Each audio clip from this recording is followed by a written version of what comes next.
What's up guys, Cameron Tech Support Supervisor again with another Q&A video. So looks like you guys gave us a couple questions and here's your answers. The first one is, explain the different types of fuel strategies, VE based, milliseconds based, and duty cycle based. So our systems are not a true VE based system, they are a milliseconds based. Even when you're flipping through the different menus from milliseconds, VE, duty cycle, and pounds per hour or cc's per minute, whatever units you have entered there, you are still working with a direct injection time based system. So if you tell it to do 10 milliseconds, the injector will do 10 milliseconds. Those other variations are just calculated based off of the total use of the injector. So VE is just scaled and set up to look like your typical VE map with typical VE numbers. However, it's not calculating volume of the engine or any of that kind of stuff. Duty cycle is literally how much time the injector spends on versus off. And then fuel flow or pounds per hour, cc's per minute, whatever you have entered, is also calculated by the amount of injector being used, just so that we can display that to you in a fuel map format. Once again, it's still just a milliseconds based system.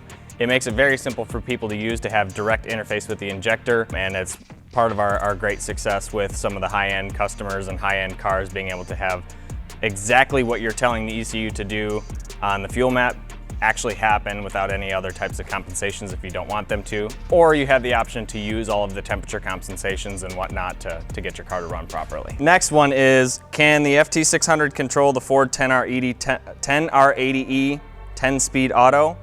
We do have transmission control for up to 10 speeds.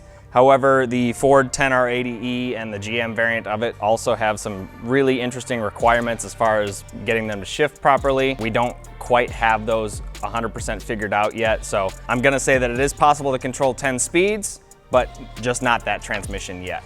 And the next one we have is, how do I get a tune to start my car? I've got a 2JZ. Actually, that's very simple. You just reach out to us either through phone call or email. We're gonna ask you some questions about what your vehicle has, what fuel injectors, engine combination, power level, fuel type, and several other questions, and we will be able to help you build a base map, or we may already have a base map for your application that we can just send over to you. So that way, at least you can get your car started. Then even at that point, when you do get the car running, you can always call us. We can log in with you and help you get your timing set properly and everything else. So that's one huge thing with FuelTech, is we are always willing to help you and get your car and engine, whatever it is, motorcycle, running properly. So it's as simple as just reaching out to us and we'll get you set up. Next one is, can you tell me more about the electronic wastegates on your website? Yeah, so TurboSmart came out with an electronic wastegate.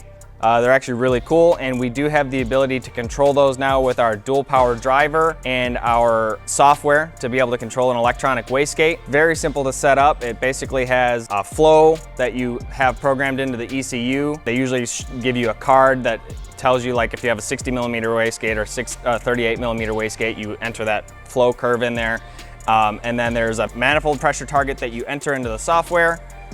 And the PID loop that's running in the background will help control your wastegate to get whatever desired boost that you want. It's really, really good for street cars or vehicles that you don't want to have CO2 put onto, especially something that you're going to kind of cross over from street to strip. It's awesome for that kind of stuff, and I would highly recommend, checking that out on the website, or even if you have one, give us a call. We can help you get set up with that as well. And the last one is, what comes on the new 4.6 update?